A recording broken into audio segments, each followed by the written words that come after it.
ককা দেউতা নাতি আৰু হাতী চিনেমাখন মনত আছেনে?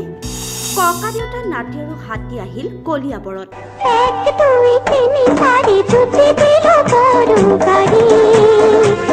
কলিয়াবৰৰ সেউজ পৰিৱেশৰ মাজত ককা দেউতা নাতি আৰু হাতী।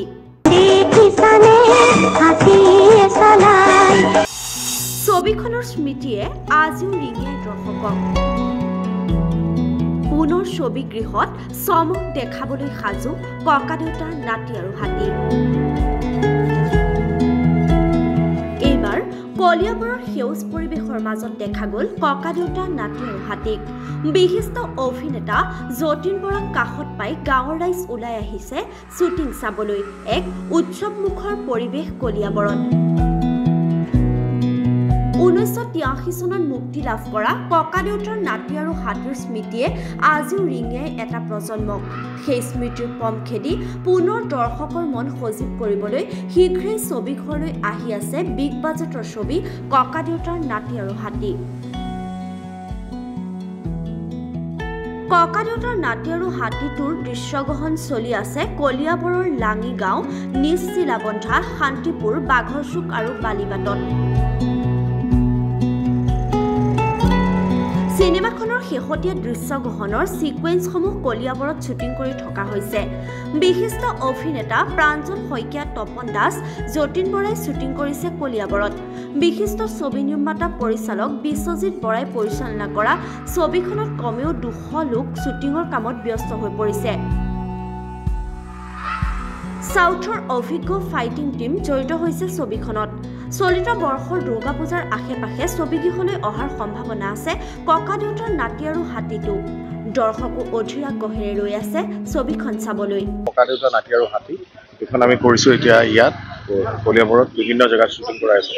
ফাইট মাষ্টাৰ হৈছে ৰাজেশ খান্না, তেওঁ কৰিছে আৰু এটা সুন্দৰ প্ৰচেষ্টা। প্ৰথম কথা হৈছে ককা দেউতা নাতি হাতী এখন চাই পেলাই মই অতিথি হলত চাইছিলোঁ, ৰিপন গোস্বামীক দেখিছিলোঁ, মোৰো তেতিয়া মন গৈছিল মই যদি চিনেমাত অভিনয় কৰিব পৰা হ'লে।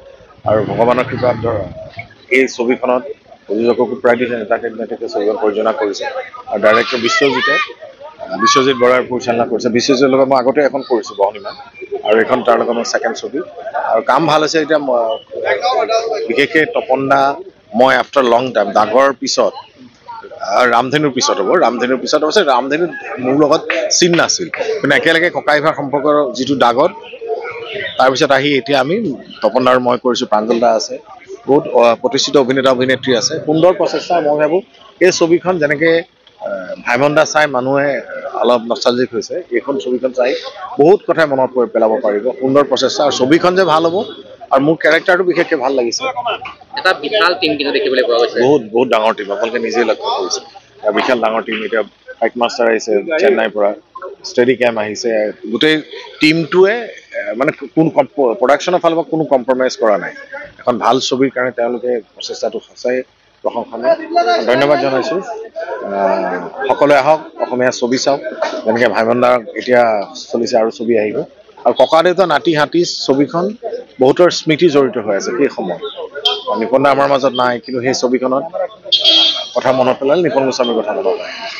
এটা কথা মই ক'ব বিচাৰিছোঁ, আগতে যেতিয়া এনেকৈ গাঁও অঞ্চলত শ্বুটিং কৰিবলৈ আহে অভিনেতা অভিনেত্ৰীসকল, যথেষ্ট কিন্তু ৰাইজে ভিৰ কৰে। সেই একে পৰিৱেশ কিন্তু আজিও প্ৰায়টো কমা নাই।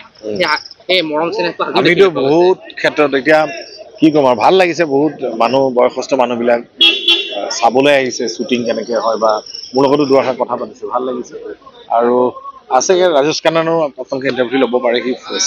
সি ৰত্নাকৰত তাক মই অসমত আনিছিলোঁ আৰু বহুত কেইখন ছবি কৰে। তাৰপিছত এটা ককা দেউতা নাতি একেলগে কাম কৰিছে, ভাল। আৰু DOP আছে আমাৰ প্ৰদীপ দৈমাৰী।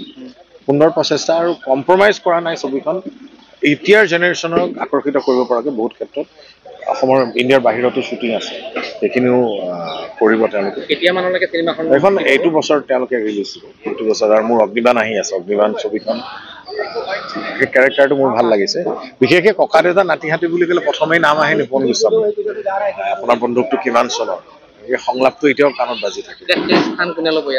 ইয়াত ছবি এতিয়া নকওঁ, ছবিখন চাওক, অলপ ষ্টৰিটো চেঞ্জ কৰি চিকুৱেল কৰিছে আৰু সুন্দৰ স্ক্ৰিপ্ট আমাৰ ভাস্কৰ হাজৰিকাই লিখিছে।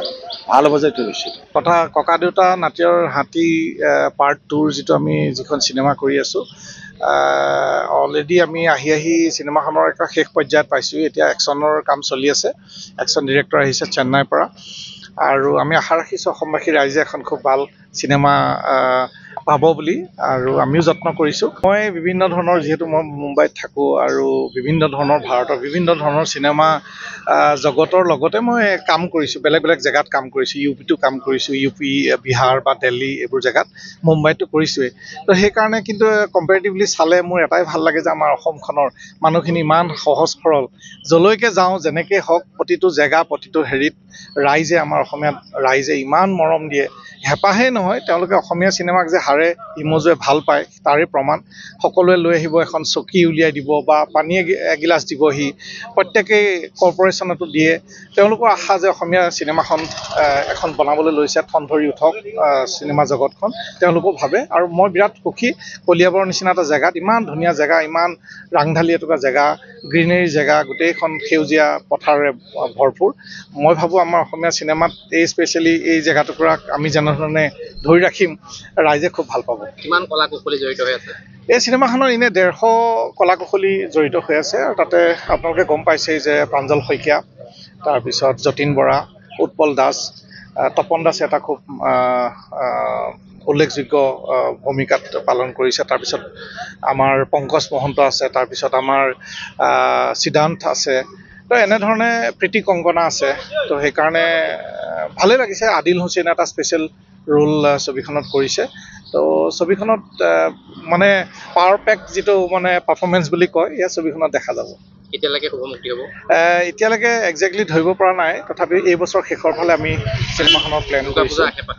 আশে পাশে চিনেমাখনৰ ৰিলিজ হোৱাৰ সম্ভাৱনা আছে, আৰু আমিও বিভিন্ন, এতিয়া আমাৰ কেইবাটাও কাম আছে, বাকী আছে, ডাঙৰ ডাঙৰ ফাইট ছিকুৱেঞ্চেছ আছে। আমি সেইখিনি কমপ্লিট কৰিলে ছবিখন শেষ হ'ব, আৰু তাৰ লগে লগে বম্বেত যিখিনি পষ্ট প্ৰডাকশ্যনৰ কাম হ'ব, বম্বে আৰু চেন্নাইত, তো আমি কাম কৰিবলৈ আৰম্ভ কৰিম। নিউজ ডেস্ক, PB সংবাদ।